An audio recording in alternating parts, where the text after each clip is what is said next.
ओम नमो भगवते वासुदेवाय।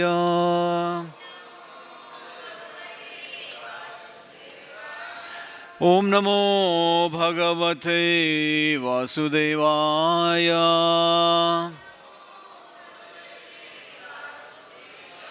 ओम नमो भगवते वासुदेवाय।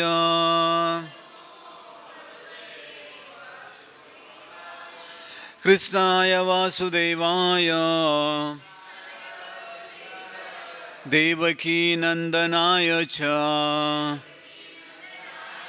नंदगोपकुमाराय गोविंदाय नमो नमः। हरे कृष्णा। तो आज हम भगवद गीता यथारूप पहला अध्याय कुरुक्षेत्र के युद्ध भूमि में सैन्य निरीक्षण के अंतर्गत श्लोक क्रमांक 41 इसको लेंगे। शंकरो नरकायैव शंकरो नरकायैव कुलघ्नानां कुलस्य च कुलघ्नानां कुलस्य च पतन्ति पितरो हेषाम् पतन्ति पितरो हेषाम् लुप्तपिण्डोदकक्रियाः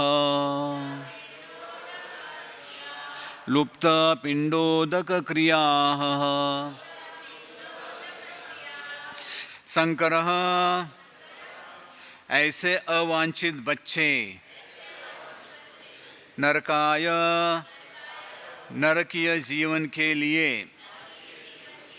एवं निश्चित ही कुल प्रणानम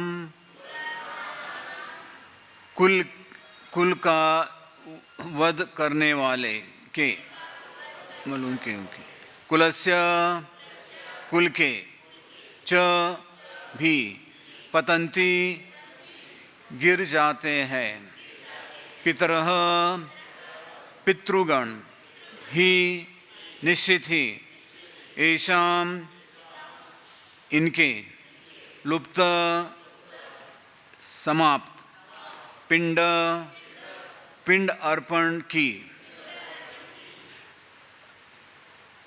उदक तथा जल की क्रियाकृत्य अनुवाद तथा तात्पर्य शील ऐसी भक्तिवेदांत संस्कृत की अवांछित संतानों की वृद्धि से निश्चित ही परिवार के लिए तथा पारिवारिक परंपरा को विनष्ट करने वालों के लिए नारकीय जीवन उत्पन्न होता है। ऐसे पतित कुलों के परखे पितर लोग गिर जाते हैं क्योंकि उन्हें जल तथा पिंड दान देने की क्रियाएं समाप्त की जाती हैं। तात्पर्य सकाम कर्म के विविधानों के अनुसार कुल के पितरों को समय समय पर जल तथा पिंड दान दिया जाना चाहिए। यह दान विष्णु पूजा द्वारा किया जाता है क्योंकि विष्णु को अर्पित भोजन के उच्चिष्ट भाग प्रसाद को खाने से सारे पाप कर्मों से उद्धार हो जाता है। कभी कभी पितरगण विविध प्रकार के पाप कर्मों से ग्रस्त हो सकते हैं और कभी कभी उनमें से कुछ को स्थूल शरीर प्राप्त न हो सकने के कारण उन्हें प्रेतों के रूप में सूक्ष्म शरीर धारण करने के लिए बाध्य होना पड़ता है। अतः जब वंशजों द्वारा पितरों को बचा प्रसाद अर्पित किया जाता है तो उनका प्रेत योनि या अन्य प्रकार के दुखमय जीवन से उद्धार होता है। पितरों को उस तरह की सहायता पहुंचाना कुल परंपरा है और जो लोग भक्ति का जीवन यापन नहीं करते उन्हें ये अनुष्ठान करने होते हैं कि केवल भक्ति करने से मनुष्य सैकड़ों क्या हजारों पितरों को ऐसे संकटों से उभार सकते हैं। श्रीमद् भागवतम के अंतर्गत 11वां स्कंद 5वां अध्याय श्लोक क्रमांक 41 में कहा गया है, देवर्षि भूतात्मा पितॄणां न किंकरो नायं ननीच राजन् सर्वात्मैः शरणं शरण्यं गतो मुकुंद परिहर्त्य कर्तम। जो पुरुष अन्य समस्त कर्तव्यों को त्याग कर मुक्ति के दाता मुकुंद के चरण कमलों की शरण ग्रहण करता है और इस पद पर गंभीरता पूर्वक चलता है, वह देवताओं, मुनियों, सामान्य जीवों, स्वजनों, मनुष्यों या पितरों के प्रति अपने कर्तव्य या ऋण से मुक्त हो जाता है। श्री भगवान की सेवा करने से ऐसे दायित्व अपने आप पूरे हो जाते हैं। ओम अज्ञानतिमिरन्दस्य ज्ञानाञ्जनशलाकय चक्षुरुन्मिलितमेन तस्मै श्रीगुरुवे नमः। श्रीचैतन्य मनोभीष्टं स्थापितं येन भूतले स्वयं रूप कदा मह्यं ददाति स्वपदान्तिकं। वन्देऽहं श्रीगुरो श्रीयुतपदकमलं श्रीगुरून् वैष्णवां च श्रीरूपं साग्रजातं सहगणा रघुनाथान्वितं तं सजीवं साद्वैतं सावधूतं परिजनसहितं कृष्ण चैतन्य देवं श्रीराधा कृष्ण पादान् सहगणा ललिता श्री विशाखान्वितं च। जय श्री कृष्ण चैतन्य प्रभु नित्यानंद श्री अद्वैत गदाधर शिवासादि गौर भक्तवृंद। हरे कृष्णा कृष्णा कृष्णा हरे हरे, हरे राम राम राम हरे हरे। हरे कृष्णा। तो आज का यहाँ जो श्लोक जो है, यहाँ जो अर्जुन अपना जो है एक जो विचार जो प्रकट कर रहे, तो उसके अंतर्गत यहाँ बताया गया है, अवांछित संतानों की वृद्धि से निश्चय ही परिवार के लिए तथा पारिवारिक परंपरा को विनष्ट करने वालों के लिए नारकीय जीवन उत्पन्न होता है।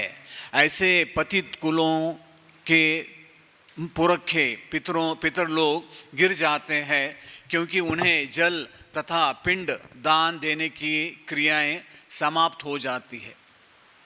तो यहाँ आप देखते हैं अवांछित संतान। यहाँ सबसे पहले क्या बताया है कि अवांछित संतानों की वृद्धि। तो इस भौतिक जगत में हम देखते हैं कि खास करके मच्छर, चूहा, बिल ये ऐसे जो है, इनको ज़्यादा करके मनुष्य समझता है कि ये लोग अवांछित है कि नहीं। तो लेकिन मनुष्यों में भी हम देखते हैं कि शास्त्रों के अनुसार अगर संस्कार अगर किए नहीं जाते, तो शास्त्रों में उल्लेख आता है कि जो संस्कार जो है, सम इति आकार इति संस्कार। तो कोई भी एक चीज़ हम बनाते हैं तो उसका पहले एक डाय बनता है।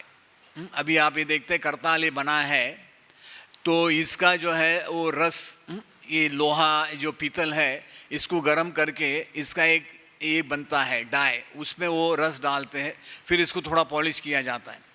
तो उसी प्रकार मनुष्य में भी जब भी पति पत्नी जब भी वो अगर गर्भाधान संस्कार नहीं करते तो शास्त्रों के अनुसार, तो फिर क्या होता है, अवांछित जो है संतान जो है उत्पन्न होती है। तो ऐसे ही पुराणों में बहुत कथाएं हैं, आपको थोड़ा हम संक्षिप्त में उसके बारे में बताएंगे। तो जैसे आप लोग जानते हैं कि महाभारत में सबसे बढ़िया उदाहरण है वो है दुर्योधन का। दुर्योधन का जब भी जन्म हुआ था तो सारे गधे, कौवे और अन्य जो अशुभ पशु है वो ज़ोर ज़ोर से चिल्ला रहे थे, और उधर जो दुर्योधन का जो कुंडली बनाने वाले ब्राह्मण बैठे थे, वहाँ भीष्म पितामह थे, फिर विदुर जी थे, कृपाचार्य थे। तो उन्होंने कहा, अरे बताओ क्या हो रहा है।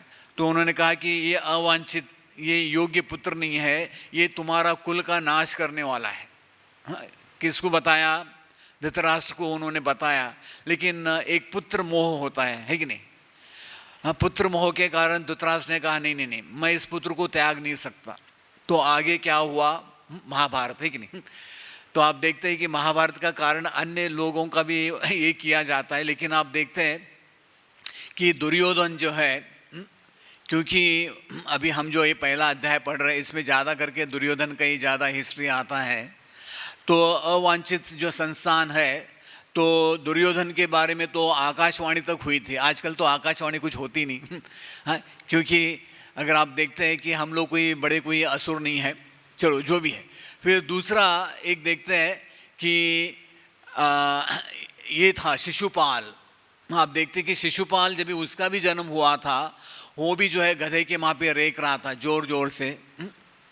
तो उस समय भी ये देखा गया था कि ये बहुत ही जो है उपद्रव करने वाला है, और ये भी आकाशवाणी हुई थी कि इसके 4 भुजाएं हैं, और जो भी व्यक्ति इसको गोद में लेगा, जब इसके 2 भुजाएं गिरेंगे वही इसके मृत्यु के कारण बनेंगे।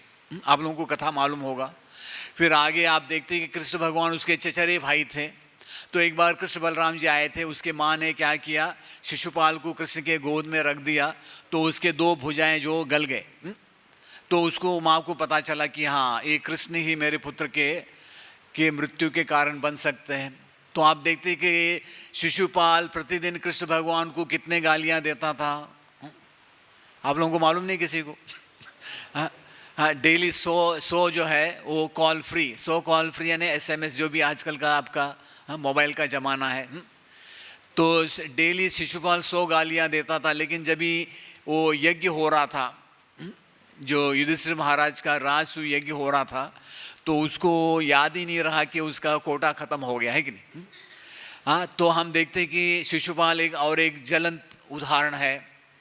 और इसके अतिरिक्त श्रीमद् भागवतम में हम देखते हैं दीति और कश्यप, उनकी जो संतान, आप देखते हैं कि दीति ने जो गर्भधान किया था वो संध्या का समय था। हाँ, ऐसे बताया जाता है कि शिवजी उनके जो पार्षद उनके साथ घूमते हैं, और ये अशुभ समय माना जाता है संध्या के समय, जब भी ऐसे सोना भी नहीं चाहिए संध्या के समय। तो आप देखते हैं कि कश्यप ने दीति को कहा कि तुम्हारे जो ये संतान जो उत्पन्न होगी, तो ये जो है ये असुर पैदा होंगे, राक्षस, और ये इस पूरा दुनिया का वो क्या करेंगे, इसको जो है लोगों का बिल्कुल जीना खराब कर देंगे।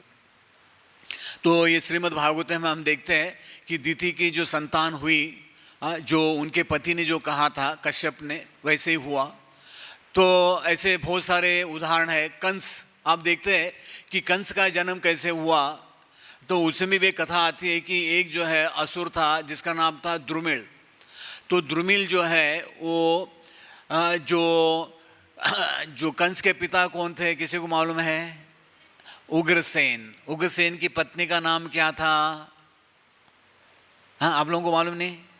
जो कृष्ण के बारे में, कृष्ण को बहुत ही ये करते थे, कृष्ण की निंदा करते थे, किसी को मालूम नहीं? कंस के माँ का नाम किसी को मालूम ही नहीं? प से नाम आता है। हाँ, पद्मावती। चलो हाँ, लेकिन ये कुछ दूसरी पद्मावती थी। हाँ, ऐसे बहुत सारे पद्मावती है। हाँ, जैसे नित्यानंद प्रभु के माँ का भी नाम पद्मावती था, ठीक है। तो यहाँ हम देखते हैं कि जो कंस है, ये भी जो है ये क्या, अवांछित संतान। तो आप देखते हैं कि कंस भी जो है उसने भी बहुत सारे उपद्रव किए। अगर आप देखते कि एक तरफ से कुंती के द्वारा जो कर्ण का जो जन्म था, ये भी अवांछित संतान के समान ही है, क्योंकि कुंती ने गलती से सूर्यदेव को ये किया था, वो मंत्र का उच्चारण किया था, और ऐसे भी कुंती ने कर्ण को गंगा जी में बहा दिया था। समझ में आ रहा है? तो ऐसे आप देखते हैं कि जो अवांछित संतान कैसे होती है जब भी संस्कार नहीं करते। तो इसलिए कलयुग में हम देखते हैं कि कलौ शूद्र संभव, यानी 100% है ही, संभव है नहीं। तो शास्त्रों में क्या बताया जाता है कि जब भी एक व्यक्ति शास्त्रों का अध्ययन करता है तो द्विज बनता है, ब्रह्म जानाति इति ब्राह्मण।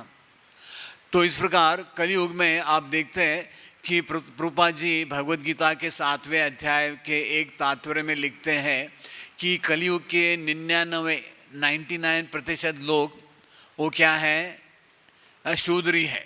तो ऐसे जो सच्चाई है प्रभुपाद जी बता रहे हैं। तो जैसे भागवतम में एक जगह प्रभुपाद जी ने एक टीका लिखी है 3 स्कंद में 14वें अध्याय 38 नंबर इस श्लोक का जो तात्पर्य है उसमें अभी प्रभुपाद जी क्या लिखते हैं मैं थोड़ा पढ़ता हूँ, आप लोग थोड़ा सुन लो। समाज में अच्छी संतान पाने के लिए जो शर्तें हैं कि पति धार्मिक तथा कर्मकांडीय नियमों में अनुशासित हो और पत्नी पति परायणा हो। भगवद गीता का श्लोक प्रभुपाद जी यहाँ बताते हैं 7वां अध्याय 11 नंबर श्लोक। किसी को मालूम है 7वां अध्याय 11 नंबर श्लोक? केवल धर्म के अनुसार ही जो है बच्चा पैदा कर मैंने बच्चों को जन्म देना चाहिए, उसके बारे में श्लोक आता है कि कहा गया है कि धार्मिक नियमों के अनुसार संभोग कृष्ण भावनामृत का स्वरूप है। संभोग करने के पूर्व पति तथा पत्नी दोनों को अपनी मानसिक स्थिति, काल विशेष, पति निर्देश तथा देवताओं के प्रति आज्ञाकारिता पर विचार करना चाहिए। वैदिक समाज के अनुसार यौन जीवन के लिए उपयुक्त शुभ समय होता है जो गर्भाधारण का समय कहलाता है। दीति ने शास्त्रीय आदेश के सभी नियमों का उल्लंघन किया, इसलिए शुभ संतान पाने के हेतु अति उत्सुक होने पर भी उसे यह बताया गया कि उसकी संतानें ब्राह्मण के पुत्र होने के योग्य नहीं होगी। रावण तथा हिरण्यकशिपु जैसे पुरुष वस्तुतः ब्राह्मणों से उत्पन्न थे, किंतु उन्हें ब्राह्मण के रूप में स्वीकार नहीं किया गया क्योंकि इनके पिताओं ने उनके जन्म के लिए विधि विधानों का पालन नहीं किया था। ऐसी संतानें असुर या राक्षस कहलाती है। पूर्व काल में अनुशासन विधियों की लापरवाही से केवल 1 या 2 राक्षस थे, किंतु कलयुग में तो यौन जीवन पर कोई अनुशासन है ही नहीं। तब फिर कोई अच्छी संतान की आशा कैसे कर सकता है? निश्चित ही अवांछित संतानें समाज में सुख का स्रोत नहीं हो सकती, किंतु कृष्ण भावनामृत के माध्यम से ईश्वर के नाम का उच्चारण करने से वे मानव स्तर पर ऊपर उठ सकते हैं। तो आप देखते हैं कि यहाँ प्रभुपाद जी बता रहे हैं कि अगर एक व्यक्ति कृष्ण भावनामृत का पालन जो माध्यम के अनुसार अगर वो अपना जीवन व्यतीत करता है, तो प्रभुपाद जी कहते थे कि हमने ये जो संस्था बनाई है इसमें हमने 4 नियम रखे हैं। अगर एक व्यक्ति इन 4 नियमों का पालन करता है, आप लोग जानते हैं 4 नियम, तो एक व्यक्ति मनुष्य के स्तर पर आएगा। नहीं तो वो क्या है, कौन से स्तर पर है? पशु के स्तर पर है। तो आज भौतिक जगत में हम देखते हैं कि बहुत सारे लोग जो हैं वो धर्मों का जो है वो पालन नहीं करते, शास्त्रों का जो है जो शास्त्रों में लिखा है उसका पालन नहीं करते। तो आज अभी हम देखते हैं कि आज जो है अर्जुन के द्वारा 2 चीज़ अर्जुन यहाँ बता रहे इस श्लोक में। वो क्या बता रहे? इस श्लोक में अर्जुन जो है वो क्या बता रहे? समक्ष कुल विनाश से होने वाले 5 यानी 6 अर्जुन ने ये बताए हैं कुल नाश के कारण। तो आज इसमें 2, पहले आप लोगों ने 4 सुना होगा, उसको फिर से हम दोहराएंगे। तो यहाँ अर्जुन जो है 5वां और 6ठा जो है जो ये है क्रम है उसका यहाँ वर्णन कर रहे हैं। तो आप देखते हैं कि ये 6 क्या क्या है। वो है, पहला है कुल विनाश से कुल धर्म नष्ट हो जाता है। कुल के नाश होने से जो कुल धर्म है ये नाश हो जाता है। फिर दूसरा, कुल धर्म के नष्ट होने से कुल में अधर्म फैलता है, ये दूसरा पॉइंट है। तीसरा, अधर्म फैलने से कुल की स्त्रियां दूषित होती है, ठीक है। चौथा, स्त्रियों के दूषित होने से अवांछित संतान उत्पन्न होती है। तो आज अभी 5वां और 6ठा पॉइंट क्या चल रहा है आज के श्लोक में? अवांछित संतानों की वृद्धि से कुल घातियों तथा कुल के लिए नारकीय जीवन उत्पन्न होता है। और छठा पॉइंट है, इस प्रकार कुल के पितरों की पिंड क्रिया तथा जल क्रिया समाप्त होने से उनका पतन हो जाता है। तो यहाँ जो अर्जुन जो बता रहे, दो जो महत्वपूर्ण आज जो अर्जुन के द्वारा जो बताया जो पॉइंट है वो है अवांछित संतानों की वृद्धि से कुल घातियों तथा कुल के लिए नारकीय जीवन उत्पन्न होता है। और इस प्रकार कुल के पितरों की पिंड क्रिया तथा जल क्रिया समाप्त होने से उनका पतन हो जाता है। जैसे आपके घर में समझो पौधे हैं, ठीक है, अगर आप उसको पानी नहीं देंगे तो क्या होगा, वो धीरे धीरे अभी खास करके गर्मी के सीज़न में वो अपना जान छोड़ देंगे, ठीक है। तो आप देखते हैं कि यहाँ जो पॉइंट बताया गया है, तो भगवद गीता में भी 16वें अध्याय में दैवी और असुर ये लक्षणों के अंतर्गत कृष्ण भगवान ने एक बहुत ही एक शास्त्रीय पॉइंट बताया है। तो यहाँ उसमें भगवान बताते हैं 16वें अध्याय में एक श्लोक आता है, श्लोक क्रमांक 23, यह शास्त्र विधिम उत्सृज्य वर्तते कामकार्तः न स संसिद्धिम नाप्नोति न सुखम न पराम गतिम। तो भगवान क्या बताते हैं, जो शास्त्रों के आदेशों का अवहेलना करते हैं और मन माने ढंग से कार्य करते हैं, वैसे न तो सिद्धि प्राप्त करते हैं, न सुख प्राप्त करते हैं, न ही परम गति की उनको प्राप्ति होती है। तो आज हम यहाँ देख रहे हैं कि ये दो पॉइंट जो अर्जुन के द्वारा जो यहाँ बताए गए हैं।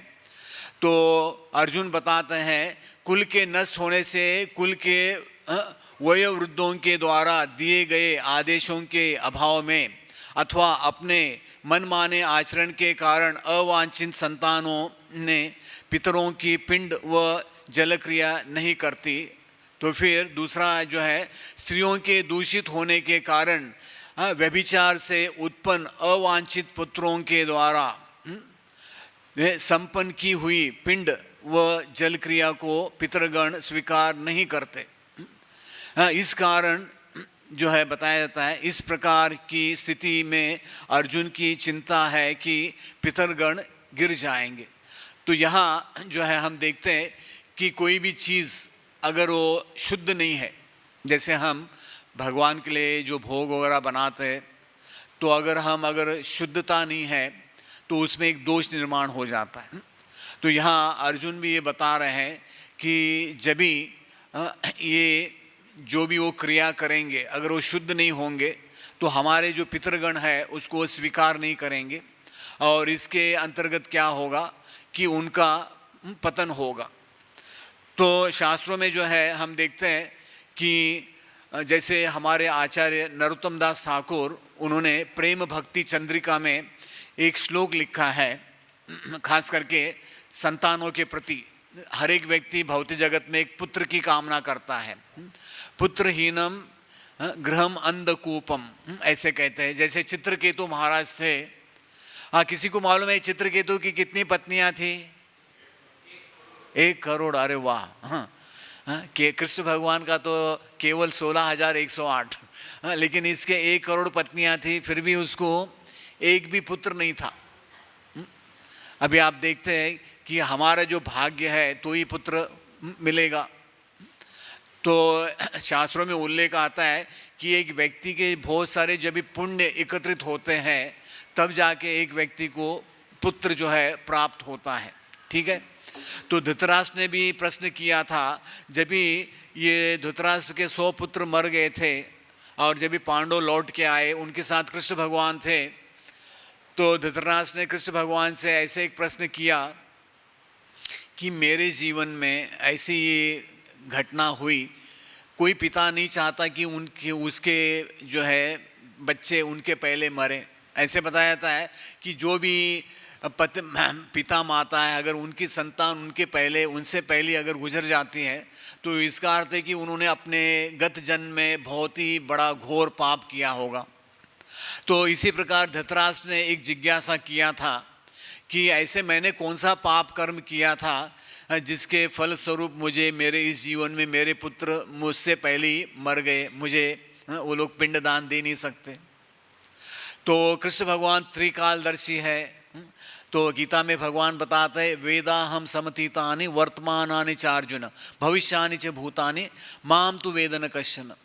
तो भगवान बताते हैं कि भूतकाल, वर्तमान काल, भविष्य काल में जो भी हुआ है तो भगवान सब जानते हैं। भगवान के पास सबका रिकॉर्ड होता है, ठीक है। जैसे यमराज जी रिकॉर्ड रखते हैं, तो कृष्ण भगवान ने जो है धृतराज से कहा कि 50 जन्म पहले आप एक शिकारी थे और एक बार आप जंगल गए थे और आपने जलता हुआ एक अग्नि का जाल वो चिड़ियों के 100 छोटे बच्चों के ऊपर डाल दिया था और वो बच्चे जो है अग्नि से वो जल के मर गए। जब भी उनके माता पिता उनको छुड़ाने आए थे उस अग्नि से उनके आँख फट गए। अग्नि ज़्यादा अग्नि का ये ज्वाला के कारण उनके आँख फट गए थे, वो अंधे हो गए थे। तो उसी का जो है आपको इस जन्म में फल स्वरूप उसको आपने जो कर्म किया था उसका आपको प्रतिफल वो आपको इस जन्म में मिल रहा है। तो धृतराष्ट्र ने पूछा अरे आप बताओ ये 50 जन्म मुझे क्यों इंतज़ार करना पड़ा, मुझे अगले जन्म में उसका पाप का कर्म, जैसे एक कर्म होता है त्वरित कर्म, त्वरित यानी जैसे समझो जैसे कहते हैं ना नज़र हटी तो दुर्घटना घटी, है कि नहीं। एक जैसे कभी कभी एक्सीडेंट 1 सेकंड में हो जाता है। तो धृतराष्ट्र ने कहा कि मुझे अगले जन्म में क्यों उसका ये नहीं मिला, फल नहीं क्यों नहीं मिला। तो कृष्ण भगवान ने कहा कि एक पुत्र की भी प्राप्ति करनी हो तो बहुत सारा आपको पुण्य अर्जित करना होता है। जैसे समझो अगर किसी को एक बढ़िया कार खरीदनी है, आजकल तो करोड़ों में रेट है, अगर मारुति कार 3-4 लाख में मिल जाएगी, ठीक है। उससे बढ़िया कोई हुंडई की मिल जाएगी, उससे थोड़ा ज़्यादा पैसा है जो भी है। हाँ, लेकिन यहाँ हम देखते हैं कि कृष्ण भगवान ने उनको कहा कि आपको 100 पुत्र का पुण्य अर्जित करने के लिए 50 जन्म लगे। समझ में आ रहा है ना। हाँ, पहले ज़माने में लोग जो है एक मिट्टी के हंडी में पैसा इकट्ठा करते थे। चलो हमें याद है बचपन में। तो इस प्रकार धृतराष्ट्र को भगवान ने कहा कि 50 जन्मों के बाद अभी आपका इतना पुण्य अर्जित हुआ कि आपको 100 पुत्र प्राप्त हुए और क्योंकि आपने 100 जो है चिड़ियों के जो है बच्चों को ये किया था तो उसका आप जो क्या कर रहे हैं उस पाप का आपको क्या मिल रहा है, उसका जो भी उसका रिएक्शन प्रतिफल आपको जो है मिल रहा है। तो भौतिक जगत में हम देखते हैं कि भगवद गीता में भी कृष्ण भगवान बताते हैं कर्मणा गहनो गति। कर्म क्या है, कर्म अकर्म विकर्म ये समझना इतना आसान नहीं है। तो भगवान बताते हैं कि ये बहुत ही यानी सूक्ष्म है, तो हमें इसमें इतना ज़्यादा अपना दिमाग लगाने की ज़रूरत नहीं है, ठीक है। तो जैसे मैं बता रहा था कि नरोत्तम दास ठाकुर वो लिखते हैं प्रेम भक्ति चंद्रिका में वो बताते हैं देवलोक पितृलोक पाए तार महाशुक साधु साधु बले अनुक्षण जुगल भजन जार प्रेमानंदे भास तार त्रिभुवनंतरे नाचिनी। तो वो बता रहे कि अगर किसी के घर में एक वैष्णव जन्म लेता है या किसी के घर में एक व्यक्ति वैष्णव बन जाता है, कृष्ण भक्ति में आ जाता है, तो बताते हैं कि जो पितृ लोग हैं, जो आर्यम यमराज जी के जो नरक है 28 प्रकार के नरक होते हैं, एक नरक है वो पितृलोक में ही है, यानी यमराज जी के पास ही होता है नीचे। तो वहाँ हमारे पितृ लोग जो है वो वेटिंग लिस्ट में रहते हैं। जैसे आप लोग जानते हैं रेलवे में एक वेट लिस्ट होता है कि नहीं, हाँ RAC में आ जाता है, फिर कहीं कन्फर्मेशन में वो आ जाता है। तो वहाँ हमारे पितृ लोगों को वहाँ रखा जाता है, उनके जो भी पाप कर्म के लिए उनको वहाँ वेट लिस्टेड वहाँ रखा जाता है। तो यहाँ क्या बता रहे हैं कि जब भी एक व्यक्ति कृष्ण भगवान की भक्ति में लग जाता है तो सारे देवता हमारे पूर्वज वो बड़े उत्साहित हो जाते हैं और वो क्या कहते हैं कि अरे बहुत अच्छा हुआ कि हमारे परिवार में एक वैष्णव का जन्म हुआ और शीघ्र ही हमारी जमानत जानते हैं, कभी कभी कोर्ट में जाना होता है, अगर कोई किसी को पुलिस पकड़ के ले जाता है तो उसकी जमानत देनी पड़ती है कि नहीं, बहुत पैसा भरना पड़ता है। तो वहाँ भी हम देखते हैं कि जब भी हम लोग ये पिंडदान जलदान करते हैं पितृपक्ष में, तब जाके हमारे पितरों का वहाँ से उनको मुक्ति मिलती है। तो वो लिखते हैं, नित्यंती पितर सर्वे नृत्यंती च पितामह मद वंशे वैष्णव जात स में त्राता भविष्यति।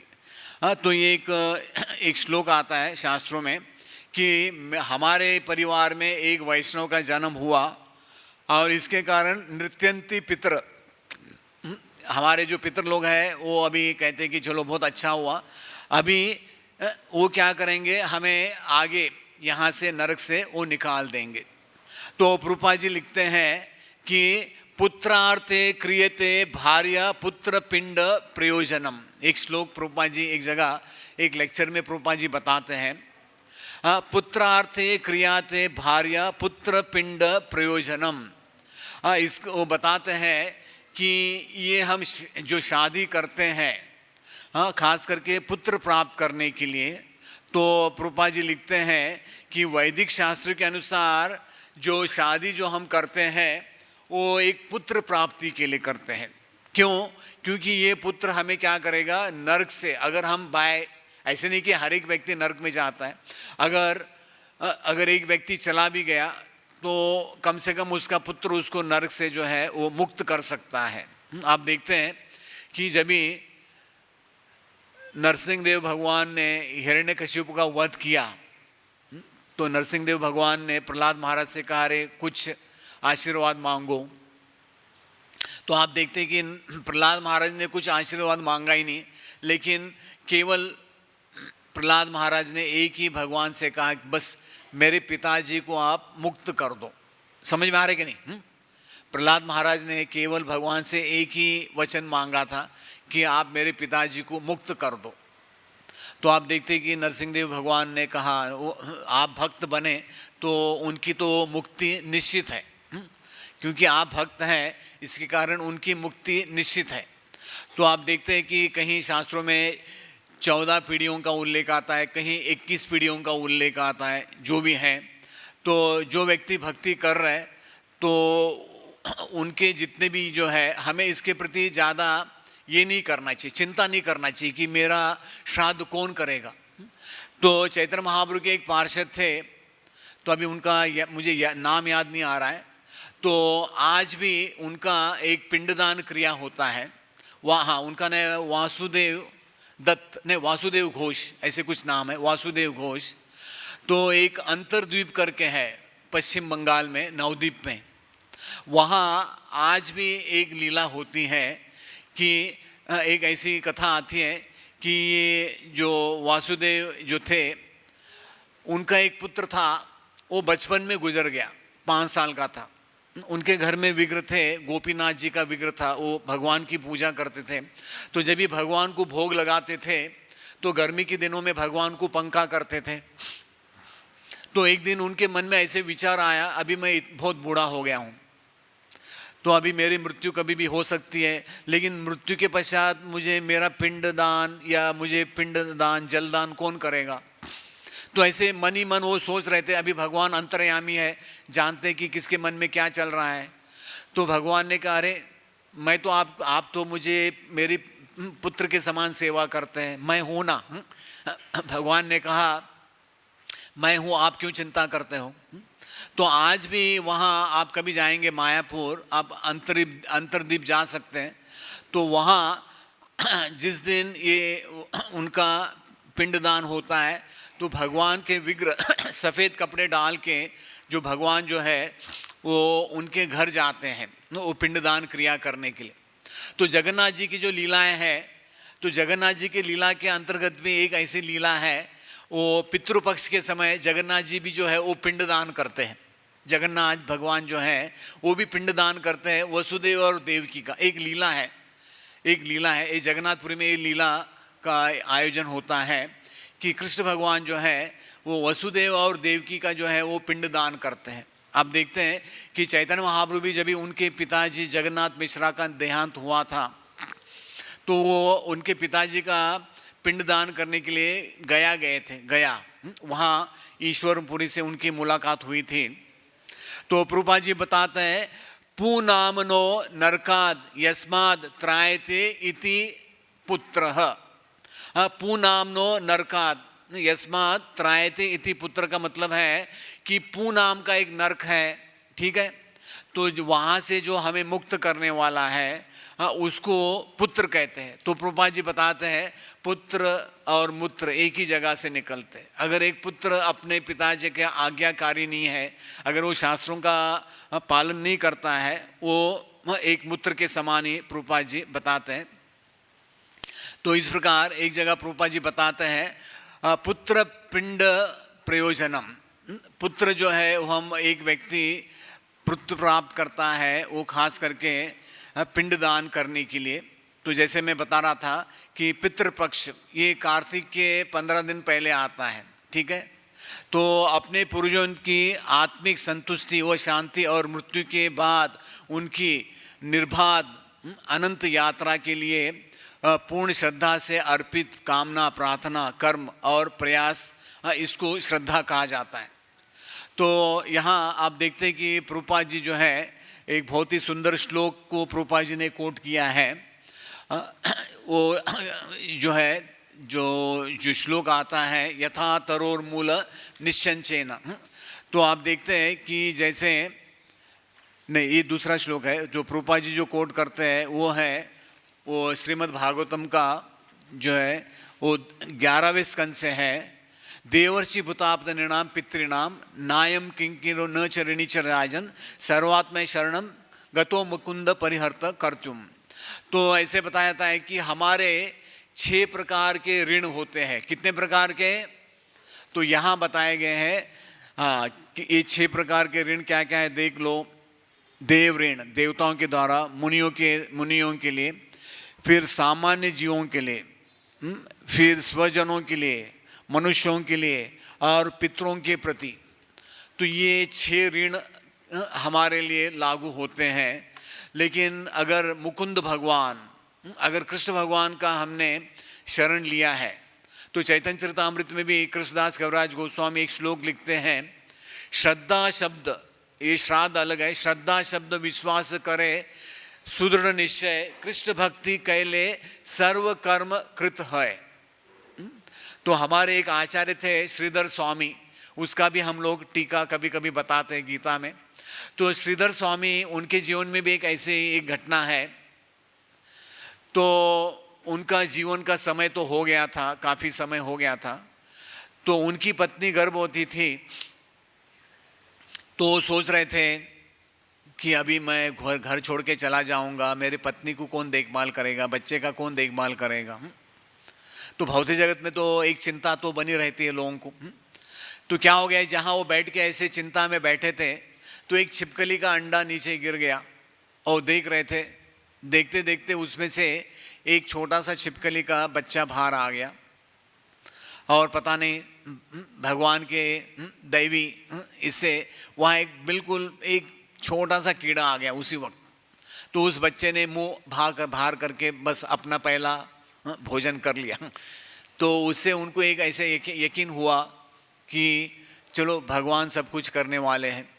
तो उस विश्वास से उन्होंने अपना घर त्याग दिया।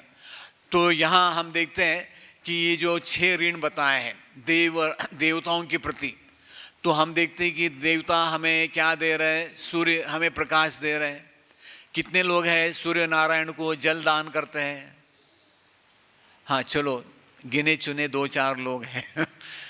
चलो ऐसे नहीं कि ये कोई जरूरी नहीं सबको करना है। हाँ, सूर्य हमें 12 घंटा लाइट दे रहे हैं कि नहीं। हाँ, फिर इंद्र हमें क्या दे रहा है, वर्षा दे रहे हैं। भूमि हमें क्या दे रही है, अनाज दे रही है। तो ये है देवताओं के प्रति। आप लोग हवा लेते हैं कि डेली सांस लेते हैं? हाँ, हम लोग डेली कितना हवा पान करते हैं किसी को मालूम है? लीटर के हिसाब से कितना लीटर आप लोगों को मालूम नहीं। आप लोग केवल हवा ले रहे हैं। हाँ, कितना लीटर आप लोग हवा डेली लेते हैं मालूम ही नहीं, कोई पड़ी नहीं, क्या ज़रूरी है कि नहीं बस। और रात को आप जब सो जाते हैं कोई ना कोई आपका सांस चला रहा है। अगर हमें ही अगर अपना सांस चलाना होता तो कितना गड़बड़ होता है कि नहीं। पता नहीं अगले दिन कितने लोग जिंदा वो रह जाते हैं। जैसे कोई ड्राइविंग करता है, अगर झपकी आ जाती है तो बस सब गड़बड़ हो जाता है। तो एटलीस्ट भगवान ने ये हमारा जो हार्ट है, क्योंकि भगवान हमारे हृदय में बैठे हैं, वो ही चला रहे, ये हमें मालूम होना चाहिए। तो एक तो देवताओं का ऋण है, फिर ऋषियों का ऋण है, ऋषि मुनि उन्होंने हमें सारे ग्रंथ दिए हैं। फिर समाज में हम देखते हैं बहुत सारे डॉक्टर हैं, इंजीनियर हैं, तो इनके प्रति भी हमारा ऋण होता है, हमारे टीचर्स हैं, ठीक है। फिर उसके बाद में हमारे समाज में बहुत सारे पशु पक्षी हैं जो भी हमारे प्रति, जैसे कुत्ता घर का रखवाली करता है, गाय हमें दूध देती है, हम लोग जो है ये मधुमक्खियों का मधु भी वो भी इस्तेमाल करते हैं। तो इस प्रकार जो है हमें जड़ी बूटियों से भी बहुत सारा ये मिलता है, औषधियाँ मिलती हैं। तो फिर हमारे जो पितृगण हैं, ऐसे ये 6 ऋण बताए गए हैं। तो जब भी हम भगवान की भक्ति में लग जाते हैं तो हम ये जितने भी ऋण है उससे मुक्त हो जाते हैं। तो भागवतम में 4 स्कंद में एक श्लोक आता है, यथा तरोर मूल निश्चिंचेन तृप्यन्ति तत्स्कंद भुजोपक्षाका प्राणोपराचात यथेन्द्रियानाम तथैव सर्वहरणम अच्युतेज।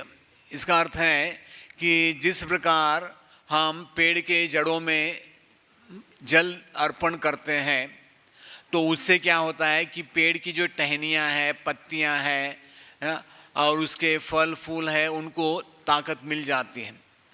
जैसे हम लोग भोजन अपने इंद्रियों को हाथ से हम नहीं खा सकते, पैर से नहीं खा सकते, कान से, आँख से, तो भोजन तो मुंह में डालना पड़ेगा, ठीक है।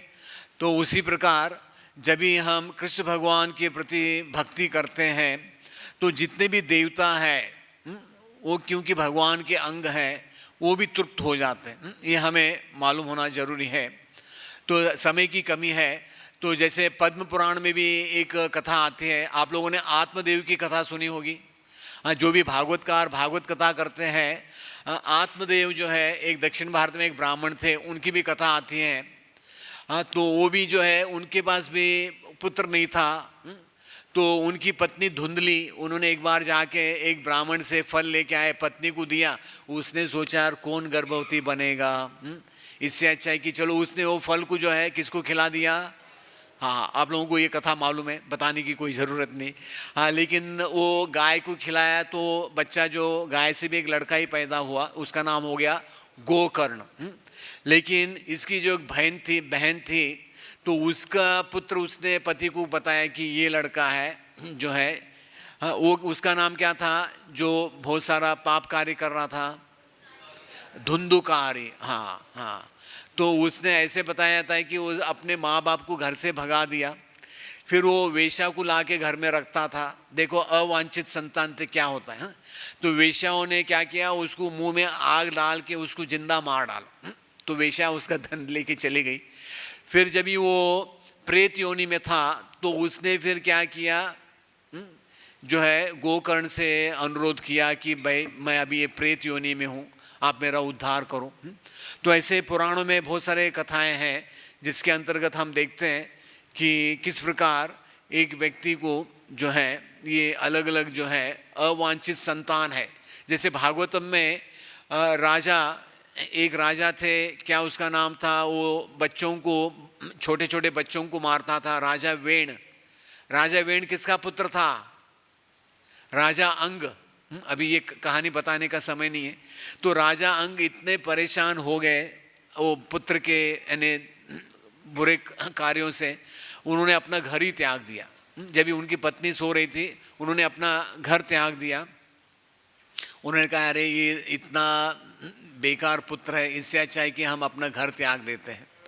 तो भौतिक जगत में हमें मालूम होना चाहिए कि अगर हमारी जो संतान है, अगर हमने उनको ये संस्कारों के अनुसार उनको प्राप्त नहीं किया है तो उसका हमें बहुत बड़ा दुष्परिणाम भुगतना पड़ेगा। तो समय बिल्कुल हो गया, प्रभु जी आ गए, तो अभी अंग्रेजी क्लास होगा। अगर किसी को कोई संक्षिप्त में कोई एक प्रश्न है तो कर सकते हैं, हमारे पास 5 मिनट बचे हैं। किसी को कोई जिज्ञासा है, प्रश्न है? अभी आज मैं पूरा क्लास पूरा कर नहीं पाया, थोड़ा क्षमा चाहता हूँ। हरे कृष्ण। पुत्र मूत्र मूत्र मित्र नहीं, मूत्र बताया था। मूत्र का मतलब है जो हम पेशाब करते हैं, हाँ, वो एक ही द्वार से निकलता है।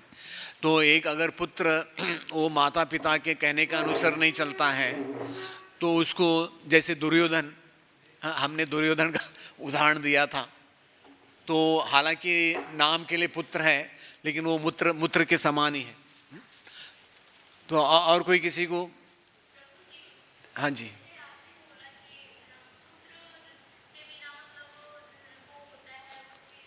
हाँ पिंडदान वगैरह, हाँ।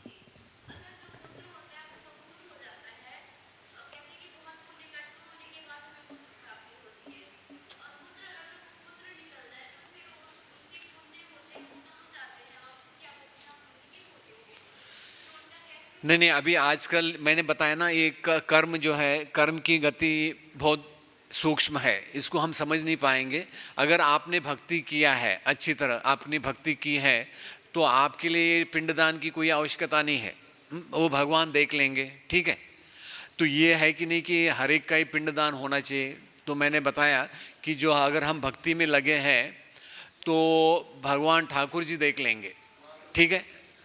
इसलिए एक श्लोक मैंने बताया था, श्रद्धा शब्द विश्वास कहे सुदृढ़ निश्चय, कृष्ण भक्ति कहले सर्व कर्म कृत है। इसका मतलब है कि आपका सब कुछ ठाकुर जी है वो संभाल लेंगे। हरे कृष्णा। श्रील प्रभुपाद की, भगवद गीता की। हरे